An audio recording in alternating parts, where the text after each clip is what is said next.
അങ്ങനെ തിരഞ്ഞെടുപ്പ് അവസാന ലാപ്പിലേക്ക് എത്തുമ്പോൾ വലിയ ആവേശത്തിലാണ് UDF-ന്റെ ക്യാമ്പ്. നമുക്ക് കാണാം റോഡ് ഷോയിലൊക്കെ വലിയ ജനപങ്കാളിത്തമാണ്, പ്രവർത്തകരുടെ എല്ലാം വലിയൊരു പങ്കാളിത്തം. രാവിലേട്ടാ, ഗാലറി അനുകൂലമാണോ, എന്താ തോന്നുന്നത്?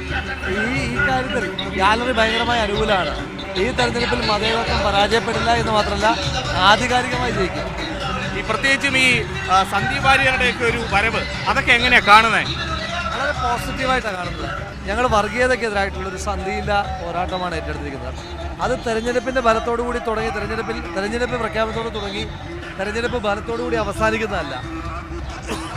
ആ പോരാട്ടത്തിൻ്റെ ഒരു വിജയമാണ് ശ്രീ സന്ദീപ് വാര്യറിനെ പോലെ അപ്പുറത്ത് അതിൻ്റെ മുന്നണി പോരാളിയായി നിന്നിരുന്ന, അതിൻ്റെ പ്രധാനപ്പെട്ട വക്താവായി നിന്നിരുന്ന ഒരാളുടെ മനമാറ്റം.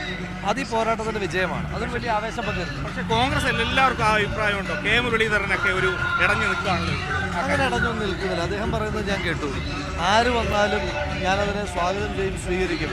അദ്ദേഹം പറഞ്ഞത് അദ്ദേഹത്തിന് എതിരാളിയായി മത്സരിച്ച ശ്രീ സുരേഷ് ഗോപി നാളെ വന്നാൽ പോലും സ്വാഗതം ചെയ്യും എന്ന പോസിറ്റീവ് റെസ്പോൺസാണ് ഞാൻ അദ്ദേഹത്തിൽ നിന്ന് കേട്ടത്.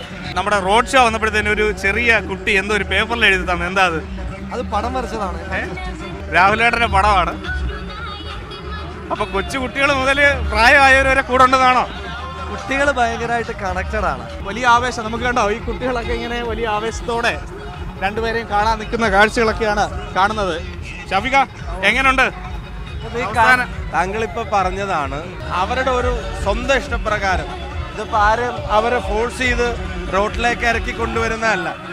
അവരവരുടെ ഇഷ്ടപ്രകാരം ഇറങ്ങി വന്ന് ഇതുപോലെ പിന്തുണ നൽകുക. ഒരു കാൻഡിഡേറ്റിന് ഒരു തെരഞ്ഞെടുപ്പ് ജയിക്കാൻ ഏറ്റവും വേണ്ടത് എന്താണോ അത് ഏറ്റവും കൂടുതൽ കിട്ടുന്നത് രാഹുൽ മാങ്കൂട്ടത്തിനാണ്. ഓക്കെ ആയോ? ആരോഗ്യമൊക്കെ ശരിയായോ? പുറത്തിറങ്ങാൻ തുടങ്ങിയില്ലേ? ഞാൻ വരാം. അപ്പൊ ഈ സ്വന്തം ഇഷ്ടപ്രകാരം നമ്മുടെ UDF പാളയത്തിലേക്ക് വന്ന സന്ദീപ് വാര്യർ, അദ്ദേഹത്തിന്റെ ഒരു വരവ് UDF-ൽ എല്ലാവർക്കും ഒരു താല്പര്യം ഉണ്ടാക്കുന്ന കാര്യമാണോ? കെ മുരളീധരനൊക്കെ ഒരു BJPയെ സംബന്ധിച്ചിടത്തോളം അവരുടെ രാഷ്ട്രീയം അതാണെന്നുള്ളത് രാജ്യത്ത് എല്ലാവർക്കും ബോധ്യമുള്ളതാണ്.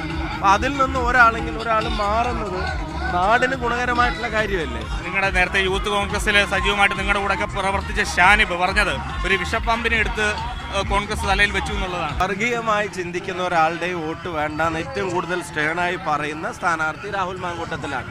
ഞങ്ങളുടെ പൊളിറ്റിക്കൽ ഐഡിയോളജി അതാണ്. ഷാഫി പറമ്പിലും രാഹുൽ മാങ്കൂട്ടത്തിലും വലിയ ആത്മവിശ്വാസത്തോടു കൂടി മുന്നേറുകയാണ്. MS സുജിത്തിനൊപ്പം AK Stephin, Mathrubhumi news, Palakkad.